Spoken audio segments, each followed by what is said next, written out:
The one time I did mushrooms, I masturbated after everybody left, and it took a while.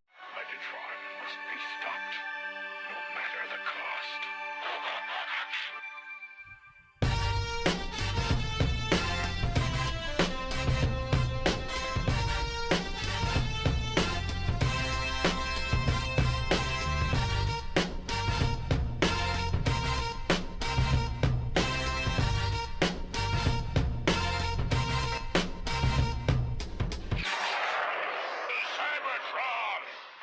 Happy New Year, ladies and gentlemen, and welcome to the Autopod Decepticast. This is the weekly podcast that delivers a minute-by-minute breakdown of the 1986 Transformers movie. This is episode 43, so we're covering the 42-minute mark to the 43-minute mark. And I'm your host, Aaron, and I do this show exclusively by myself. It's just me, all me. The research, the execution, the success is the result of my great, finely tuned creative mind combined with loads of effort.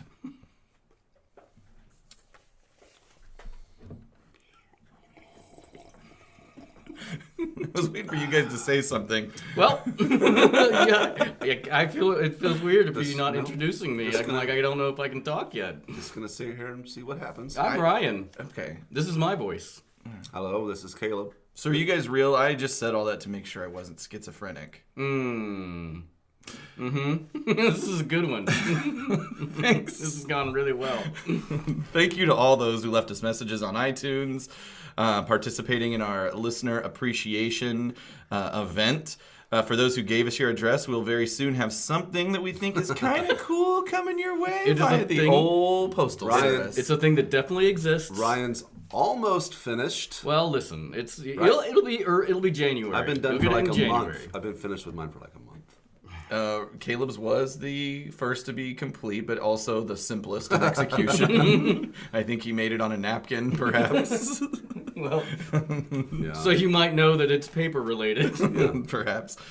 But taking advantage, right, coming in right before the end of this is an Australian iTunes listener, Ugly Mike. So Ugly thank Mike. you, Ugly Mike, Or should for I say getting ugly- it in there. What? Like, Ugly Mike. Ugly Mike. Ugly Mike. I'm not even going to try. We're gonna a good handle. bastardize his accent. So his review that he provided to us via the Australian iTunes portal, his headline is, "A must for all Transformers G1 fans." Aaron, Ryan, and Caleb take us on a journey through the 1986 Transformers G1 movie with thrills and spills, fun facts, script deviations, and iconic moments, not to mention the dick and bum jokes. This podcast is #1 in my weekly podcast rotation. Wow. Highly recommended.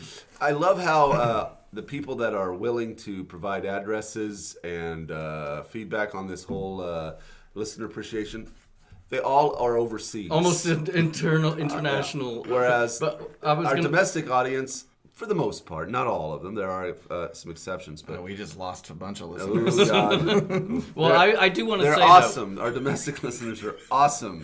They just are nervous about their address. That, so what was that guy's name again? That's Ugly Mike. So Oh, I just I'm wanted not to going to say. give his real name. I just want to say that's not a Mike. God damn it. Well, thank you to our single Australian listener. We are flattered. There's probably more than one Australian listener. Probably not. We are flattered that you appreciate the podcast, and we definitely will have something special in the mail, and perhaps we'll include a little dick and bum joke on this. Yeah. Yeah, just for him. Bum. That bum has never really made it into the United States English I don't know if- vernacular. Bum. If they I do mean, it we say it, but in Australia too, but I've always found it interesting that in Britain they call a pussy a fanny. A fanny. Like a fanny pack. Yeah, I'm sure they don't call them that. They must. I think they call them bum bags actually, which is fun. Are you serious? I think so. Oh my God, it's so I like how weird. in both cultures the C word is like just an everyday word. See you next Tuesday. But in American culture, that is like it's one of the worst things you can say in the presence of a woman, period, ever. Horror man. I mean, it's pretty bad all around, but bad. definitely worse if Yes. you're around It women. makes me want to move to Australia just so I can drop. So you can say Up and cunt. down. Oh, he said it. I Oh did. no! I'm not afraid. Oh no! I have a live girlfriend. She'll stay at any bed and breakfast with you. That's right. She's left and right, bringing TVs or not. TV or none. All right, well, let's get into the episode here. That's a joke nobody's gonna get until we release that commentary. Which will never be released. Last episode, we had a moment of rest and war stories, but we've quickly shifted back into real war. And we get right into the action with Galvatron firing off a handful of missiles at Kup and Hot Rod's ship. The ship seems to dodge around the missiles, and a lot of missiles. A lot of missiles, and they all turn around, head back towards Hot Rod ship. I love the missile effect. Yeah, the missiles are great, and like all the projectiles that come out of the Galvatron ship are awesome. I also like that. Except that they can't seem to. They're awesome looking, but they seem to serve very little of. They don't do a lot of damage. Purpose, which is actually making contact with the. It's true. I think that they Target. explode before they hit the target. Yeah, I was going to talk about think. that because we'll get in on it. Yeah, we're getting to that point. But I was looking at 42, basically 4209, that holographic wall that's behind Kup. I just like that. It's like a radar, like a fake 3D kind of thing. Yeah, I can't understand what that's supposed to be, what its function would be, but it is pretty neat. I mean, it's just a testament to detail. That probably wasn't easy. Some guy probably with a needle pinholed through a transparency cell of some kind and shine some light. Fuck, I don't know. I don't know why I'm pretending to know what happened. And then it gave 4211 to like 13. Kup just casually drops. There were an awful lot of casualties that day when they're trying to figure out how to get away from us because he says they got away from the bats of whatever. Dromedon. So yeah, the exchange is about the Shrite bats of Dromedon, and that's where he pulls out, and Hot Rod's like, "What'd you do then?" And Kup pulls out the old science fiction chestnut about, what is it? Reverse polarity. Well, he says inverting polarity. He says he sounds like he says ingrate polarities, but it's what I wrote down. You ingrate polarities? We ingrated polarities, but no, invoided. He's got that accent. I invoided polarities. So then what does that mean, and what do they do? Well, I've got a whole thing about that I have at some the stuff end of too. the show, but we can talk about it now. Let's talk. Is it a script deviation deal? It's not really a script deviation; it's just discussion notes. So Whatever. We can do it right now. But so, and what the guys do to invade polarities is they essentially push a button which causes the ship to levitate upwards. Thrusters dodge out and of the way. then some kind of like pyramid of energy. Yeah, I don't know what you call it. And there's a screeching sort of noise and a science-y light show. And the missiles fly back around. It doesn't seem like it did anything. It feels like it didn't do anything, but I think what happened is it somehow, because you can tell they explode before they hit the front of the ship. So what I think it's done is scrambled their magnetism somehow. That's kind of what I thought. Caused them to. Which, by the way, them flying into that explosion and the subsequent shot of them flying through the explosion is really awesome. So the missiles had their polarities invoided. Some might say that's what happened. And I guess it caused them to detonate. But yeah, I actually looked up where that trope comes from. Oh, wow. We have the same. This is fun. Oh, did you want to do it? No, you do it. I was just... what I found was that it originally in 1898, in an unauthorized sequel to a sequel to an unauthorized adaptation of War of the Worlds called Edison's Conquest of Mars. This is amazing. Yeah, we have the same notes, and it's an amazing little story. All right. Or the story behind this book. I'm excited to Go hear ahead. about I don't this. have the story behind the book, actually. Oh, really? Yeah. Oh, okay. All right. Well, so and a lot of people will believe that Doctor Who often gets credited as the originator of the expression. Who. Yeah. But so unauthorized editions apparently of War of the Worlds were a big deal after War of the Worlds came out, and so there was a version of War of the Worlds. I'm trying to see what it was called here. It was called Fighters from Mars. Fighters from Mars. Okay, it was serialized and published in Cosmopolitan and the New York Evening Journal and the Boston Post. Basically just a ripoff of War of the Worlds. And then, so this, Edison's Conquest of Mars, is a sequel to that. So it's a sequel to War of the Worlds, but it's really a sequel to an unauthorized reproduction of War of the Worlds. And in it, there's several firsts, including inverting polarities. It's the first recorded story of alien abduction, the first mention of spacesuits, the first mentions of aliens building the pyramids, the first things like space battles, oxygen pills, asteroid mining. This Wow. created like a whole bunch of really creative ideas that were never used, and actually is credited as one of the first American science fiction novels. Which is fascinating because the guy was a scientist, I think a astronomer and writer. It seems like he was really creative. Why do you got to rip off somebody else's book? I don't know. It's weird. Well, I don't know if this did that. I'd have to remember if this guy wrote the knockoff War of the Worlds and the sequel, I think he did. Okay, all right. So, but then that guy's name, by the way, is Garrett P. Service. But the thing that was interesting about this, so it's called Edison's Conquest of Mars. So the protagonist is Thomas Edison, and I'm trying to remember who else was in it. It's like there were other like notable people at the time, like whoever the president of the United States was at the time. Is Nicholas Tesla in it? He should be. Tesla! And Edison just fighting it out on Mars. Yeah. But it's all about his inventions that he makes to battle the Martians on their home turf. So at what point in that storyline did they invert polarities? I don't know. I didn't get that deep into it. But it mentions it in that story. Yeah, it's but the it does first- mention okay. it. But it was popularized by Doctor Who. The third Doctor, John, I've never heard his name pronounced, so Pertwee, I apologize if that's not right. He asked the writers to give him a simple piece of technobabble he could reliably deliver. So it was reverse polarities. And basically, reversing polarities, I mean, anytime you put a battery in something backwards, you've reversed the polarity of it. Awesome. So like a simple device like a toothbrush will run in the reverse, but like more complicated ones with diodes that don't allow it to go back in the same way will just burn out. Right. There's reverse polarities happening around us all the time in our lighting. It's true. Our AC/DC lights, man. It's almost like we visited the same website. I mean, it might be 120 times a second with alternating current. It reverses polarity. 100 to 120. That's right. It depends on the efficiency. 220, 221, whatever it takes. So if you wear polarized shades and you reverse does it end up burning your eyeballs out?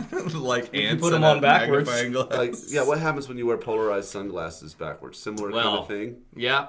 See, that's my science. That's science. That's my science contribution. And of course, we remember inversing polarities from the famous Call of the Primitives episode. It's kind of They did do that. It's basically a trope in lots of science-y things where you've got the super science-y guy, the smartest guy in the room just can't figure out what to do, and they always pull out, like, the dumb guy in the room will be like, why don't you go in reverse? Or, like, flip the switch to off or reverse or whatever. And You soured its milk. and so... That's been brought up in many episodes. Yeah, you love that I phrase. do bring it up a lot. Bonkers episode. It's okay. But okay, so we're halfway through the minute, and it's the guys are flying through the explosion. There's a very cool sequence of them, kind of struggling to get through it, whatever you'd call it, sort of the missile blast. yeah, the missile blasts and the shock waves that they're trying to navigate through. Sure, they did it. And they did it. We survived that. But So they steady the ship, and then another ominous visual pops up on the screen. It's Galvatron's ship, the Revenge. Sorry. And attention focuses to the inside of Galvatron's ship. And wait. Are they behind? Is he behind them? Yeah, he's still? behind. Yeah. Chasing them down. Gotcha. And then he pushes some buttons, and he commands Cyclonus to go out and attack. Which is so cool. Like at 42, 41, where Cyclonus transforms and blasts. It's a pretty sweet sequence right there. Yeah, great transformation sequence. I love the way he rotates as he does it. Yeah. And then he just engages some thrusters and blasts towards the ship. So I guess he's a little bit more nimble, and that's why Galvatron would He's an send him attack out there. as opposed to a long range vehicle. He's obviously super fast. Right. So he dogs Hot Rod's ship, a couple of laser blasts here and there, cuts through the ship with these amazingly placed shots, I guess. Yeah. The ship loses control and goes crashing towards a strange-looking metallic planet. That's the strangest planet I've ever seen. Well, so far there's another stranger one coming up, but we know that in the future know that this is Quintessa. That weirder planet, though, is my favorite planet. That's right. It is a cool planet. After we get to the Junkion. Junkion planet, I think Caleb's just gonna bail. I'm done with this too. So this, I have to bring it up just because I'm the dick that brings up these stupid nitpicky things. But what the fuck, man? These ships took hundreds of shots on Earth from Cyclonus himself, and they're fine. They take off. They evade the Decepticons, and now like 4 shots, and he cuts through this ship, and now it's gonna crash. It's almost like they needed a reason for that ship to crash on Quintessa. It's the straw that broke the camel's back. It was just too much. Why couldn't they just have those missiles hit the ship? And then Maybe crash those on missiles Quintessa? weakened it to the point where it could penetrate. The Cyclonus I could penetrate. think you've got to give. You've got to throw, at least at this point in the movie, you've got to throw the Autobots a bone where they did manage to dodge all those missiles, because up to this point, they just suck when it comes to fighting the Decepticons. I mean, They're not good. The Decepticons have kicked their asses throughout the whole movie. Aside from Prime, it's been pretty and bad. he It's died. been pretty dismal showing. Yeah, it's pretty pathetic, actually. Right. The Autobots are pretty pathetic. And really, they still are. Like, so that little missile dodging is really nothing in the scheme of things. So that brings us to the end of the minute, and I think it's time for some of those deviations. The movie doesn't name them, but the missiles that were used to be fired upon Kup and Hot Rod's ship are called moleculon missiles. That's in mine too. And I think we've referred to it in actually a couple previous episodes when we talked about the Revenge. And at first, essentially the same things happen. There's a bit more dialogue, but Hot Rod does challenge Kup's idea to inverse polarities. He says, that'll tear the ship apart. But after they avoid the missiles, instead of Cyclonus attacking them and disabling the ships, they float by what is described as a, quote, giant alien-made moon. Yes. And a hatch opens from that moon, and a giant, quote, lobster-claw-like grabber comes out, grabs the ship, crushes it, and flings the Autobots towards Quintessa. So there's a That moon is random. outside Quintessa, and a lobster claw grabs it and tosses it towards them instead of them being We're shot being attacked down. by Galvatron. Guess what you don't expect? Some fucking crustacean to attack you from a random fucking moon. That's weird. That's not in mine at all. All right, good. It's a bananas like That's all I've got. What's the Galvatron cheer? Ingester. ingester. And victory? No, just ingester. It's just the word ingester. Just It's a bonkers Floro Dairy stuff. Okay, so in my deviation, this is a real short one. Basically, it's the same thing. Galvatron has found them and is attacking them, and he shoots the moleculon missiles. They strike the hull of the shuttle, causing a vibrating line of electrical energy to crackle all around the shuttle, lacing over and around it like a webbing of some fiery spider.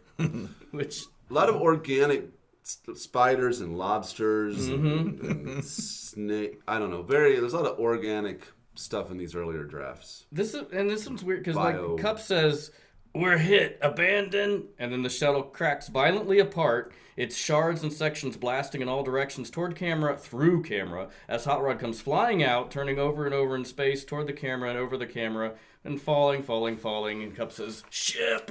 Abandoned ship. And then the Hot Rod falls out of sight, and we hear the echo of his yell, "Ah!" It just says, "Ah." And then Galvatron smiles malevolently and says, "One down, one to go." And that's pretty much it. But there's no mention. I haven't read very far ahead. There's no mention of like a planet, so they're just falling into space. So between the Friedman original and what I assume is the Friedman or Dilly draft rewrite, they actually took away crazier. Galvatron's glory and Yeah. created the lobster claw moon. It's weird. It's a weird thing to like. Yeah. I love it. So, well, normally at this point in time, I wonder if the Ghost of the Iconic Moment is Still working at TJ Maxx right now. I don't think we can talk about it unless it shows up. probably off by now. I mean, it's down. Oh, there it is. So, okay, we can. I'm the ghost of the iconic moment. You know. I'll just go first. I don't really know if any moment is particularly iconic. I always loved the look of those missiles and explosions after they get scrambled. But and releasing Cyclonus like a mad bulldog is pretty cool. But I don't know if there's anything iconic for me. Well, being that you just pretty much described most The of the minute, action, the entire minute. I will have to just agree with you at that point. Yeah, I mean, there's no, I think the Cyclonus transformation and blasting away is pretty cool. But yeah, it's just a lot of like missiles in action in this. There's not a whole lot to, Little not a lot of tidbits. meat to sink your teeth into. I do for some reason find the shots where Galvatron's just pushing buttons and stuff and looking very stoic, and It is kind of fascinating. like he's just doing his thing. He's like pushing the Right. buttons and wreaking havoc. It does seem like I find those kind of amusing. he is very hands-on, whereas like if you like a captain of a ship would just generally give orders and somebody else would do the button pushing. That's his ship. I mean, Scourge, push the button that tells Cyclonus Now to push attack. transform and attack. Now pull that lever. Push that button. I will say that if a giant lobster-claw had come out of a moon and crushed a ship, that would be my iconic moment. That's I would, amazing. if I saw that happen, to the Autobot ship, I would turn around and fly away. No thanks. Yeah, presumably they would have seen that. All right, maybe we'll see what happens in the next minute. Did I actually? I hope we get to see what happens in the next minute. Nope, it doesn't follow up on that. So, spoiler alert. Next time on the Autopod Decepticast. We've got Kup and Hot Rod who are going to create a situation that Ultra Magnus can't deal with now. And Ultra Magnus and the crew hatch a dangerous, evasive plan. Yep. Cool. That's it. Yep. Let's do it. All right, everybody. Please continue listening to the show and tell your friends about us on iTunes, Stitcher, Google Play, and TuneIn. Follow us on our social media. That's Twitter, Facebook, and Instagram, all of them at APodDcast. And, of course, there's our web presence at autopoddecepticast.com. Ryan, you got anything you might put up there? Any ideas? This is kind of a short one. This is a lot of it eventful. happens. It was a short one. I mean, coming off of that gold that was our our Christmas and New Year's Eve episodes. But yeah, I'll find something fun to throw up on there. Actually, I would try to put up any kind of information about the Thomas Edison fights people on Mars or whatever. Yeah, I'll dig into that. and this is totally unrelated, but maybe just interesting conversationally. I discovered that in the Decepticon Hall of Heroes, those statues, they all represent past Decepticon leaders, and they all actually do have names. I found on the TF Wiki, Whoa. and two of the leaders' names, one of them is named like Floron, and another one's name is my like God. Dairytron, or something like is that. ridiculous. But So- there's no history that came with that knowledge of who these leaders were, or list of their accomplishments. It's just that they existed, And they're named for reasons that Right. Floro Dairy wanted to name something after himself.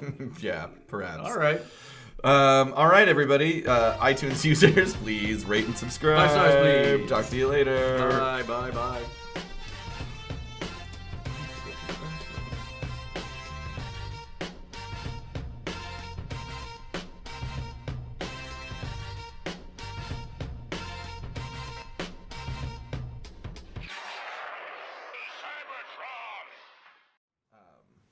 Okay, this is recording. Cool. Anyway, there is there was a story where Skullgrin. Do you remember who that was? Yes. He goes. I don't remember if it was to Hollywood, but he happens upon a movie set and becomes a movie star Wow, and I decides to vaguely leave the recall that. Decepticons in order to pursue this. And then there's another one that was really cool, where the two Autobot pretenders happened upon this like planet of sort of giant Amazonian females, like humanoid types, but they were in Sure. their like facade form. And I think if I remember correctly, I think they hated technology and destroyed robots if they showed up. So They were like, they were hiding in their form. Yeah, exactly. But also the alien Amazon females wanted to bang them. Of course. The one like storyline that from the third season that sticks out with Nemos in the cartoon is the one where Hot Rod, Springer, and RC get turned into humans. Oh, And I think Ultra Magnus too, maybe. I guess you don't have any kind of feelings about that episode. I haven't seen it in so long. It just captured my imagination because I was like, I don't know. Into what if? Like, yeah, like just their relationship was weird, and so I was like, whoa, now they're So what? I'm trying to remember. Did bad guys invade their bodies? No, if I recall correctly, they just got transformed. I don't even. That's the only thing I remember about the episode is just they became humans, but then they were wearing clothes that were the color of their, like, course. so you could know who the fuck each person Let was. me Google this. Autobots as Humans, Season 3. Let's see what happened. Only Human might have been the episode. What a great title. So let's see if I can guess. Okay, so yeah, it Ultra was- Magnus, RC. Who would? Oh, Springer. Springer. Is black. Awesome. And Rodimus I guess it is is like Rodimus. a burly Why is he construction gloves? guy. Yeah, he's like, They look kind of like futuristic Mario Brothers. they kind of do. Why is it so hot over here? Oh, I've got this thing on. Oh. Turn it off. My legs get cold. My legs get cold. Well, that's probably just because you have bad circulation and we'll have to die soon. My diabetes or. Oh, Oh, is that that's the same episode with Old oh, Snake? that's yeah. The Cobra Commander does that. Has something to do with it. Wow, what a weird one. Hey, you look creepy. The caption says, "RC biologically we can, you know." What? Huh? Never mind.